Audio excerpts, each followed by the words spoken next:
When we think about wealth, our minds usually jump to budgets, spreadsheets, and investing.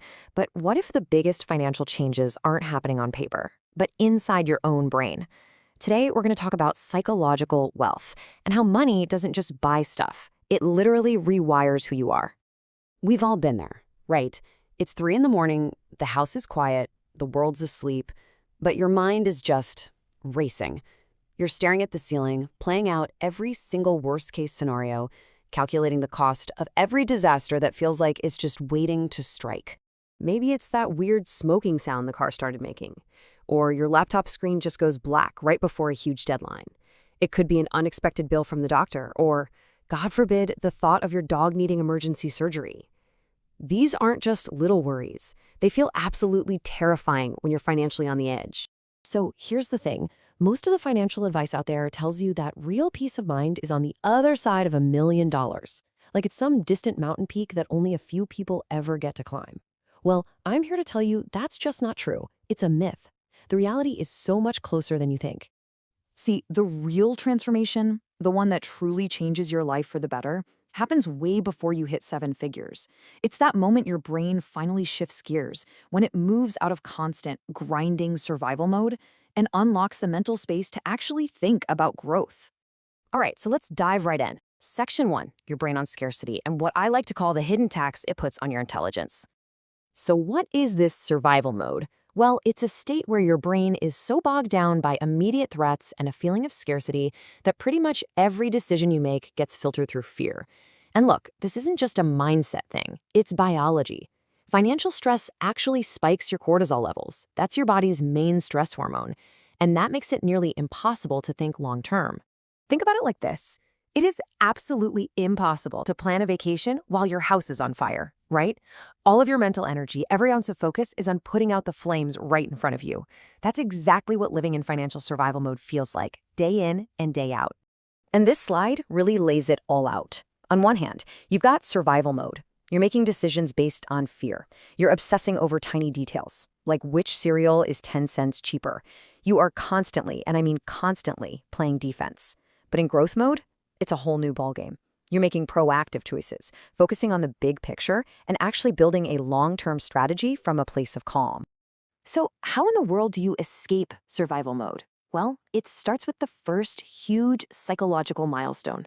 Let's talk about $10,000 and how that number can turn a financial catastrophe into just a mild annoyance. $10,000. There is something really specific, something psychological that happens when you hit this number in savings. And here's the secret. It is almost nothing to do with what you can buy with it. It's all about what you stop feeling. I call it the check engine light test. If you've got zero in savings, that little light on your dashboard is a complete catastrophe. It means stress, it probably means high interest debt, and for sure a few sleepless nights. But with 10 grand in the bank, that same light is just an annoyance. It becomes another item on your to-do list, something you handle calmly. And hey, don't just take my word for it. The data on this is wild. Research from Vanguard found that having just $2,000 in emergency savings boosts your financial well-being score by a massive 21%. That's the single biggest jump linked to any financial behavior. So you can imagine what $10,000 does for that feeling of security. So here's the big takeaway. That safety net, it unlocks mental space. You stop obsessing over making rent next month, and you can actually start thinking about a retirement account. You sleep better. Money finally stops being this source of constant fear and becomes what it should be, a tool that gives you options. Okay, so if $10,000 is about buying peace of mind, the next level is all about gaining power. Let's get into section 3, $20,000 and the incredible identity shift that takes you from playing defense to building real forward momentum. Building wealth isn't a straight line up. It's more like pushing a giant boulder up a hill. That first 20,000, that's the absolute hardest part. You are fighting gravity with every single step. But once you get that boulder to the top of the hill, that tipping point, oh man, everything changes. Suddenly, gravity starts working for you, not against you. This is where we get to a really powerful idea, walking away money. It's having enough saved that you have the power, the actual power, to walk away from a toxic job tomorrow, knowing you'll be okay for months while you find something better. You start walking into interviews with a totally different kind of confidence because you don't need that job, you're choosing it. But here's the thing. The most important transformation that happens at this stage, it isn't even about the job or any other external thing. It's a fundamental, internal shift. It's about your identity. You're no longer someone who tries to save. You have become a saver. Think about it. To get to this point, you had to build discipline. You had to learn delayed gratification. You proved to yourself, beyond a shadow of a doubt, that you can control your money instead of letting it control you. And that identity, that changes every single financial decision you make from here on out. And all of this leads us to the big idea, the final piece of the puzzle, reframing what wealth really is. Let's talk about wealth as accumulated choices. Because when you strip it all away, real wealth isn't about the fancy car or impressing your neighbors.